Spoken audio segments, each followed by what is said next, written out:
இன்னைக்கு நம்ம டிஸ்கஸ் பண்ண போறது OnePlus 11 மொபைல். ரீசெண்டா OnePlus தரப்புல இருந்து லான்ச் பண்ண மொபைல் தான். ஜெனரலா ஒரு ரிவ்யூ மாதிரி இல்லாம நிறைய இன்ட்ரெஸ்டா இருக்கக்கூடிய சில விஷயங்களை வந்து வீடியோல ஆட் பண்ணிருக்கேன். அது மட்டும் இல்லாம நிறைய பேர் பாத்தீங்க அப்படின்னா ஒரு புதுசா நல்ல ஒரு மொபைல் வருது அப்படின்னா ரிவ்யூலாம் பார்த்துட்டு ஒரு 3 மாசம் 4 மாசம் தான் ட்ரை பண்ணுவாங்க. அதுக்கப்புறம் சேல் பண்ணிட்டு புதுசா என்ன வந்ததோ அதை வாங்குவாங்க. பட் பலருமே பாத்தீங்க அப்படின்னா அதை நல்லா ரிசர்ச் பண்ணி பார்த்துட்டு லாங் டேர்முக்கு அந்த மொபைலை வச்சிருக்கணும்னு சொல்லி தான் ஃபிளாக்ஷிப் மொபைல் வந்து சூஸ் பண்ணுவாங்க. லோ பிரைஸ்ல அடிக்கடி மொபைல் வாங்காம இந்த மாதிரி ஃபிளாக்ஷிப்பா ஒன்று வாங்கி பத்திரமா வச்சுக்கணும் அப்படின்னு நினைப்பாங்க. அந்த வகையில் பாத்தீங்க அப்படின்னா இந்த OnePlus ஒர்த்தா இருக்குமா அப்படின்ற ஒரு 5 பாயிண்ட் தான் இந்த வீடியோல கவர் பண்ண போறேன். வீடியோ பார்த்துட்டு யூஸ்ஃபுல்லா இருந்தது, இன்ட்ரெஸ்டா இருந்தது அப்படின்னா உங்களோட கருத்துக்களை கீழே கமெண்ட் பாக்ஸ்ல கமெண்ட் பண்ணுங்க. நீங்க பார்த்துட்டு இருக்கிறது லவ்டலி டெக் சேனல். நான் சுகுமார். வாங்க டீடைலா வீடியோல போய் பார்க்கலாம். டேய் என்னடா பண்ணிட்டு இருக்க? ஆப் ஓபன் பண்ற, க்ளோஸ் பண்ற, கண்டினியூ இதே பண்ணிட்டு இருக்க. OnePlus 11 டெஸ்ட் பண்ணிட்டு இருக்கேன் ப்ரோ. அதுக்கு எதுக்கு இந்த மாதிரி ஆப் ஓபன் பண்ணி க்ளோஸ் பண்ணிட்டு இருக்க? நான் எப்பயுமே அப்படிதான் ப்ரோ பண்ணுவேன். அதான வழக்கம். பேக்ரவுண்ட்ல ரன் ஆயிட்டு இருக்க ஆப்பை க்ளோஸ் பண்ணாதானே நம்ம புது ஆப் ஓபன் பண்ணா ஃபாஸ்டா இருக்கும். ரீசெண்டா வரக்கூடிய மொபைல்ல இப்படி க்ளோஸ் பண்ணணும்னு அவசியம் இல்லை. அண்ட் அதே மாதிரி இப்போ இந்த OnePlus 11 மொபைல்லையும் பார்த்தீங்கன்னா 16GB RAM வேரியன்ட் கொடுத்துருக்காங்க. அது கூடயே வந்துட்டு RAM Vita அப்படின்ற ஒரு புது விஷயத்தையும் எடுத்துட்டு வந்திருக்காங்க. இதனால யூஸ் என்ன அப்படின்னா 3 முக்கியமான ஃபங்க்ஷனை பண்ணி கொடுக்குது. குறிப்பா 44 ஆப் வரைக்குமே வந்துட்டு நீங்க வரிசையா ஓபன் பண்ணிட்டே இருக்கலாம். க்ளோஸ் பண்ணணும்னு அவசியமே தேவையில்லை. அது பேக்ரவுண்ட்ல எல்லாத்தையுமே கம்ப்ரஸ் பண்ணி வச்சுக்கும். எப்போ உங்களுக்கு தேவையோ ஜஸ்ட் கிளிக் பண்ண உடனே இன்ஸ்டன்ட்டா ஓபன் பண்ணி உங்களுக்கு கொடுக்கும். இதனால லேக் இந்த மாதிரியான ப்ராப்ளம்லாம் வருதான்னு நான் செக் பண்ணி பார்த்தேன்.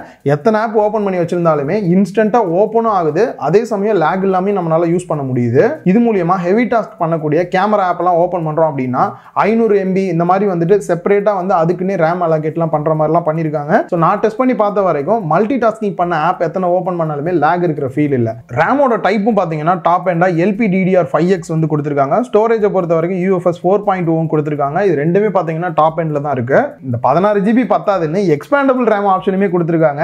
அதை எனேபிள் பண்ணனா இன்னொரு 12GB வருது. டோட்டலா பார்த்தீங்க அப்படின்னா 28GB வந்து நமக்கு ரேமா வந்து கிடைக்குது. லாங் டேர்ம்லயே இதே மாதிரி மல்டி ஆப்ஸ் நீங்க ஓபன் பண்றீங்க அப்படின்னாலுமே பெரிய லெவல்ல பிரச்சனை வராம இருக்கும். அன்பாக்சிங் வீடியோல மிஸ் பண்ண ஒரு விஷயம், டியூவல் வைஃபை ஆக்சலரேஷன் ஆப்ஷன் ஒன்று இருக்கு. நார்மலா வீட்டில் வைஃபை மோடம் வச்சிருக்கீங்க அப்படின்னா 2G pant 5G pant 2 pant வந்து அதுல இருக்கும். இந்த 2 பேண்டுமே பாத்தீங்கன்னா தனித்தனியாக தான் நம்ம வீட்டில் வந்து கனெக்ட் பண்ற மாதிரி இருக்கும். ஃபாஸ்ட் கொஞ்சம் அதிகம் வேணும்னா 5G பேண்ட் கனெக்ட் பண்ற மாதிரி இருக்கும். பட் இந்த ஒரு மோட எனேபிள் பண்ணிட்டோம் அப்படின்னா ஒரே டைம்லயே 2G பேண்ட் 5G பேண்ட் ரெண்டையுமே கனெக்ட் பண்ற மாதிரி கொண்டு வந்திருக்காங்க. இதனால யூஸ் என்ன அப்படின்னா 4x அளவுக்கு டவுன்லோட் ஸ்பீட் நார்மலை விட இன்னும் அதிகமா இருக்கும் அப்படின்ற மாதிரி சொல்றாங்க. இது ஒரு நல்ல விஷயம். அண்ட் Wi-Fi 7 கொண்டு வந்திருக்கோம் அப்படின்னாங்க. இன்னுமே பாத்தீங்கன்னா வீட்டில் இருக்க மோடம்லாம் Wi-Fi 6 வந்து அப்டேட் ஆகல. அது முன்னாடி Wi-Fi 7 கொண்டு வந்துட்டாங்க. ஆல்மோஸ்ட் இதுவுமே பாத்தீங்கன்னா ஒரு ஃபியூச்சர் ப்ரூஃபா இருக்கிற மாதிரி தான் இருக்கு. நம்ம வீட்ல எல்லாம் Wi-Fi 7 வரும்போது போன் அட்வான்ஸா இருக்கும். ஸோ லாங் டேர்முக்கு இதையுமே திங்க் பண்ணிருக்கிறது நல்ல ஒரு விஷயமா இருக்கு. ஸோ மொபைலோட பர்ஃபார்மன்ஸ் லாங் டேர்முக்கு எந்த அளவுக்கு இருக்கும், குறிப்பா கேமருக்கு இது சூட்டபிளா இருக்குமா அப்படின்னு பார்க்கும்போது ரீசென்ட் டேஸ்ல பாத்தீங்கன்னா இருக்கிறதுலே ஸ்னாப்டிராகன்ல ஒரு பெஸ்ட் ப்ராசர் அப்படின்னா Snapdragon 8 Gen 2 அப்படின்னு சொல்லலாம். அந்த ப்ராசர் தான் இங்க வந்து யூஸ் பண்ணிருக்காங்க. ஸோ இதுல கேம் பிளே பண்ணும்போது எந்த அளவுக்கு இருக்கு அப்படின்றத லைவா இப்ப நீங்க பார்த்துட்டே இருக்கலாம். அதே சமயம் ஒரு கேமருக்கு எந்த அளவுக்கு ப்ராசஸர் முக்கியமோ அதே அளவுக்கு டிஸ்பிளே அப்படின்றது முக்கியம் தான். டிஸ்பிளேயோட சைஸ் அப்படின்னு பார்க்கும்போது 6.7 inch Quad HD Plus 10-bit display வந்து கொடுத்துருக்காங்க. ஸோ டிஸ்பிளேயோட பிரைட்னஸா இருக்கட்டும், டிஸ்பிளேயோட குவாலிட்டி வைஸ் ரொம்ப நல்லா இருக்கு. அண்ட் எப்பயும் போல super fluid AMOLED display LTP சப்போர்ட்டோட கொடுத்துருக்காங்க. ஸோ உங்களுக்கு டிஸ்பிளேயோட குவாலிட்டி பார்க்கும்போது எந்த அளவுக்கு இருக்கு அப்படின்றது தெரிஞ்சிருக்கும். பிளஸ் கர்வ்டு டிஸ்பிளே அந்த பிரீமியமான ஃபீலையுமே வந்து கொடுக்குது. ரிஃப்ரெஷ் ரேட் அப்படின்னு வரும்போது 1Hz இருந்து 120Hz வரைக்கும் உங்களுக்கு டைனமிக் ரிஃப்ரெஷ் ரேட் கிடைக்கும். மற்ற பிராண்ட் மொபைல்ஸை கம்பேர் பண்ணும்போது இவங்க பண்ண ஒரு சூப்பரான விஷயம் என்ன அப்படின்னா 1Hz அப்படின்றது நிறைய பிராண்ட்ல பாத்தீங்கன்னா 10Hz இல்ல 30Hz அந்த மாதிரி தான் இருக்கு. இந்த 1Hz அதிகமாக பார்க்க முடியாது. பட் இந்த OnePlus மொபைல்ல நிறைய இடத்துல பாத்தீங்கன்னா இந்த 1Hz அப்படின்றத என்னால வந்து பார்க்க முடிஞ்சது. இதனால யூஸ் பேட்டரி கன்சப்ஷன் ரொம்பவே பெட்டரா இருக்கும். யூஸ் பண்ணும்போது பாத்தீங்கன்னா நல்ல ஒரு ஸ்மூத்தான ஃபீல் வந்து கிடைக்குது. குறிப்பா டச் ரெஸ்பான்ஸ் ரேட் பாத்தீங்கன்னா 1000 Hz வந்து கொடுத்துருக்காங்க.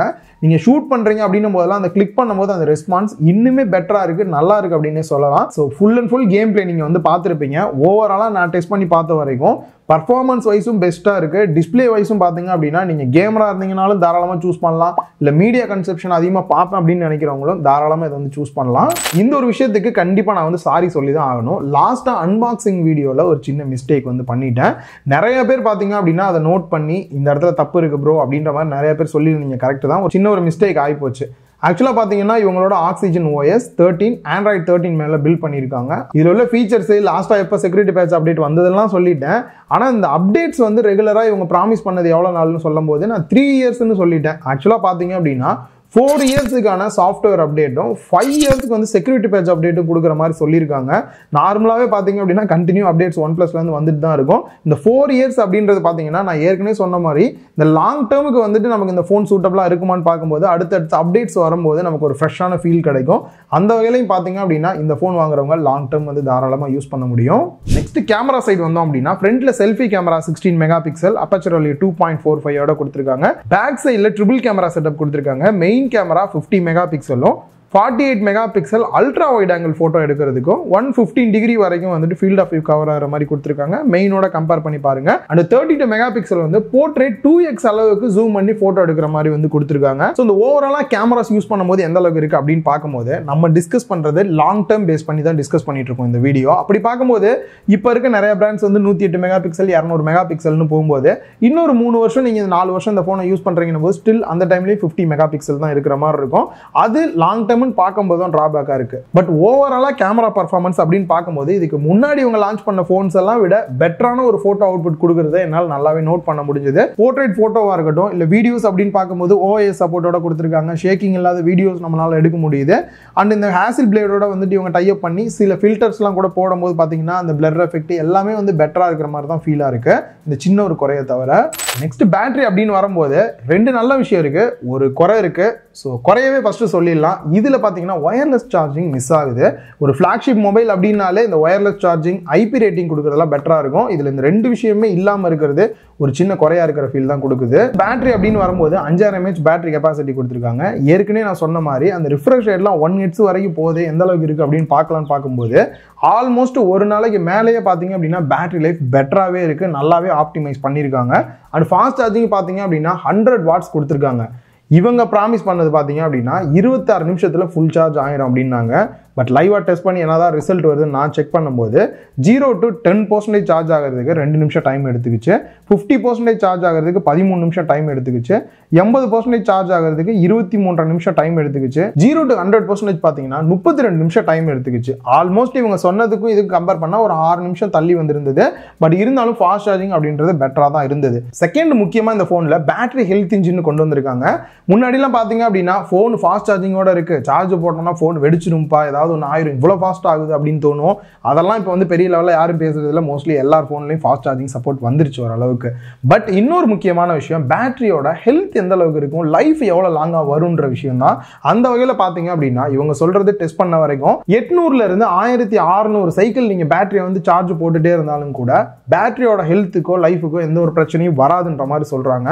ஆல்மோஸ்ட் ஃபாஸ்ட் சார்ஜிங் அதே அளவில் தான் இருக்கும். பேட்டரியோட ஹெல்த்துமே பெட்டரா இருக்கும். பிராண்ட் தரப்புல இருந்து 4 வருஷத்துக்கு நாங்க கேரண்டி கொடுக்குறோம், எந்த ஒரு ப்ராப்ளம் வராது அப்படின்ற மாதிரி தான் சொல்றாங்க. வந்தது அப்படின்னா வாங்குறவங்களுக்கு ரியலாவே லாங் டேர்முக்கு பெட்டரா தான் இருக்கும். ஸோ OnePlus 11 இந்த ஒரு 5G மொபைல் பார்த்தீங்கன்னா என்னைய பொறுத்த வரைக்கும் OnePlus வந்துட்டு கொஞ்சம் எல்லாத்தையும் மாடிஃபை பண்ணி பழைய மாதிரியே ஒரு நல்ல டிவைஸா பெட்டரான டிவைஸா கொண்டு வந்த மாதிரியான ஒரு ஃபீல் தான் எனக்கு கொடுக்குது. மொபைலோட லுக், டிசைன், போர்ட் எத்தனை இருக்கு, மற்ற இன்ஃபர்மேஷன்லாம் தெரிஞ்சுக்கணும்னா அன்பாக்சிங் வீடியோலையும் கொஞ்சம் டீட்டெயிலாக சொல்லியிருக்கேன், அதை போய் கொஞ்சம் செக் பண்ணி பார்த்துக்குங்க. இந்த மொபைல் 3 வருஷம் இல்லை 4 வருஷம் யூஸ் பண்ணலாம்னு பிளான் பண்ணியிருக்கவங்களுக்கு என்னெல்லாம் இருக்கு இல்லை அப்படின்றத ரொம்பவே கிளியரா வீடியோவில் சொல்லியிருப்பேன் அப்படின்னு நினைக்கிறேன். இதோட ஸ்டார்டிங் பிரைஸ் அப்படின்னு பார்க்கும்போது 57,000 ரூபா வந்து பிரைஸ் பண்ணியிருக்காங்க. இந்த போன் நான் லாங் டேர்முக்கு வாங்கலாம்னு இருக்கேன் அப்படின்னு நினைக்கிறவங்களுக்கு கண்டிப்பா இந்த வீடியோ ரொம்ப ஹெல்ப்ஃபுல்லா இருக்கும் அப்படின்னு தான் நான் நினைக்கிறேன். இந்த வீடியோ உங்களுக்கு பிடிச்சிருந்தது அப்படின்னா ஒரு லைக் கொடுங்க, உங்க ஃப்ரெண்ட்ஸ் கூட ஷேர் பண்ணுங்க. மறக்காம லவுட் டெக் சேனலுக்கு உங்களோட சப்போர்ட்டை கொடுங்க.